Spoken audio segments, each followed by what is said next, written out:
भारत बनाम न्यूजीलैंड अंतिम टी20 match highlight. Bharat ने किशन के शतक और अर्शदीप के 5 विकेट के साथ विश्व कप की तैयारी को अंतिम रूप दिया। टी20 विश्व कप खिताब बचाने से पहले अपने आखिरी मैच में भारत ने अपनी बल्लेबाजी की असली ताकत का प्रदर्शन किया। तिरुवनंतपुरम में खेले गए पहले 10 ओवर तक भारत का स्कोर 2 विकेट खोकर 102 रन था, लेकिन दूसरे सत्र में जो हुआ वो वाकई तूफानी था। छक्के बरसाए गए, रिकॉर्ड टूटे, एक रोमांचक शतक पूरा हुआ और भारत ने 20 ओवरों में 271 रन 5 विकेट के नुकसान पर बनाया, जो टी20 अंतर्राष्ट्रीय मैचों में उनका तीसरा सबसे बड़ा स्कोर था। इस दौरान भारत ने टी20 अंतर्राष्ट्रीय मैचों में छक्कों का अपना सर्वश्रेष्ठ रिकॉर्ड भी बनाया, 23 छक्के। ये न्यूजीलैंड के गेंदबाजी आक्रमण के लिए श्रृंखला की सबसे निराशाजनक रात थी, जो कि मिशेल सैंटनर के अनुसार भारतीय टीम की लगभग असीमित क्षमता को अच्छी तरह से जानते हैं। शनिवार शाम को सूर्यकुमार यादव ने विश्व कप में टॉस हारने की संभावना को ध्यान में रखते हुए पहले बल्लेबाजी करने का फैसला किया। उन्होंने सीरीज का अपना तीसरा अर्धशतक लगाकर मैच को यादगार बना दिया और इस फॉर्मेट में लंबे समय से उनसे दूर रहे रनों को हासिल किया। इससे पहले कि संजू सैमसन ईशान किशन के साथ मिलकर अपना बल्ला लहरा पाते, उत्सुक दर्शकों ने देखा कि संजू सैमसन एक बार फिर नाकाम हो गए। न्यूजीलैंड के फिट हो चुके तेज गेंदबाज लॉकी फर्ग्यूसन की गेंद पर 1 रन प्रति गेंद की रफ्तार से छक्का मारकर आउट हो गए।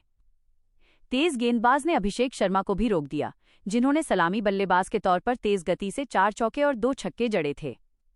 अभिषेक 16 गेंदों में 30 रन बनाकर पवेलियन लौट गए, लेकिन शुरुआती 2 विकेट गिरने से भारत की आक्रामक बल्लेबाजी पर कोई खास असर नहीं पड़ा।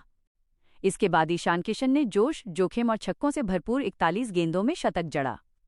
शायद भविष्य के संकेत के तौर पर न्यूजीलैंड की पारी के दौरान उन्हें विकेट कीपिंग की जिम्मेदारी सौंपी गई, जबकि टीम शीट में सैमसन को विकेट कीपर के रूप में नामित किया गया था। भारत ने 6 ओवर में 54 रन पर 2 विकेट बनाए, जो उनके हालिया शानदार प्रदर्शन के मुकाबले काफी धीमी गति थी।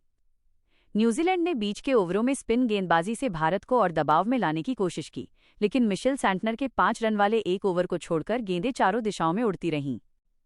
ईश सोढ़ी सबसे पहले निशाने पर आए और 10वें ओवर में सैंटनर भी आक्रमण की चपेट में आ गए, जहां सूर्यकुमार और किशन ने 20 रन बनाकर भारत को 100 के पार पहुंचाया।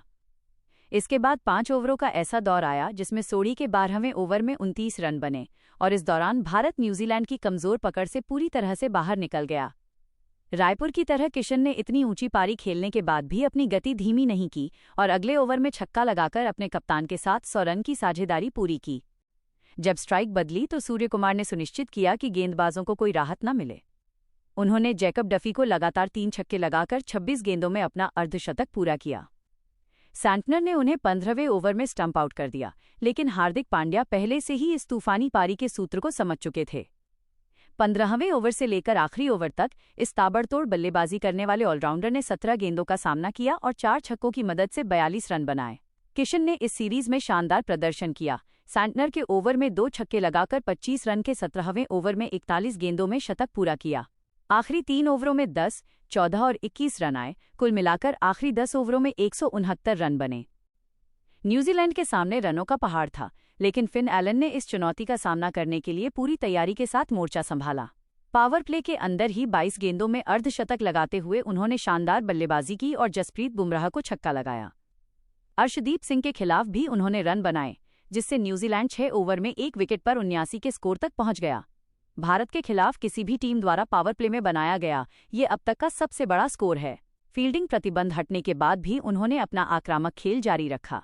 हालांकि 9वें ओवर में उन्होंने एक और बड़ा शॉट लगाया अक्षर पटेल के खिलाफ और 38 गेंदों में 80 रन बनाकर पवेलियन लौट गए। इस पारी में 8 चौके और 6 छक्के शामिल थे।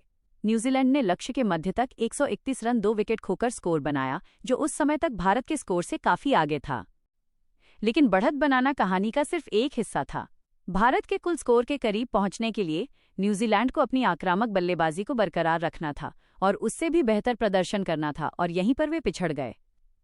अक्षर ने 11वें ओवर में ग्लेन फिलिप्स को आउट किया और अर्शदीप अपने पहले 2 ओवरों में 40 रन देने के बाद तीसरे ओवर में सिर्फ 1 रन देकर रचिन रविंद्र और मिशेल सैंटनर को आउट किया। डैरिल मिशेल और बेवन जैकब्स ने बुमराह पर हमला बोलकर न्यूजीलैंड की उम्मीदों को कुछ देर के लिए फिर से जगा दिया। 1 ओवर में 22 रन बनाए, लेकिन वरुण ने आकर अगले ही ओवर में जैकब्स को आउट कर दिया। इसके बाद अर्शदीप ने एक और दोहरा विकेट वाला ओवर फेंका। काइल जैमिसन और मिशेल को आउट करके 5 विकेट पूरे किए। न्यूजीलैंड के निचले क्रम के बल्लेबाजों के खिलाफ अक्षर आए और फर्ग्यूसन को आउट कर दिया। जेकब डफी और ईश सोढ़ी ने बुमराह के खिलाफ भी जमकर बल्लेबाजी की, जबकि बुमराह ने अपने करियर का सबसे महंगा T20 प्रदर्शन करते हुए बिना विकेट लिए 58 रन दिए। रिंकू सिंह ने आखिरी ओवर फेंका और सोढ़ी का विकेट लेकर 10वें विकेट की साझेदारी को तोड़ते हुए 46 रन से जीत हासिल की। ईशान किशन को उनकी शानदार बल्लेबाजी 103 रन बनाने के लिए मैन ऑफ द मैच चुना गया और सूर्य कुमार यादव ने भी सीरीज में शानदार बल्लेबाजी करते हुए 350 लगाई, इसलिए सूर्य कुमार यादव को प्लेयर ऑफ द सीरीज चुना गया। इसी तरह के वीडियो देखने के लिए मेरे चैनल को लाइक और सब्सक्राइब और शेयर करो। Thank you.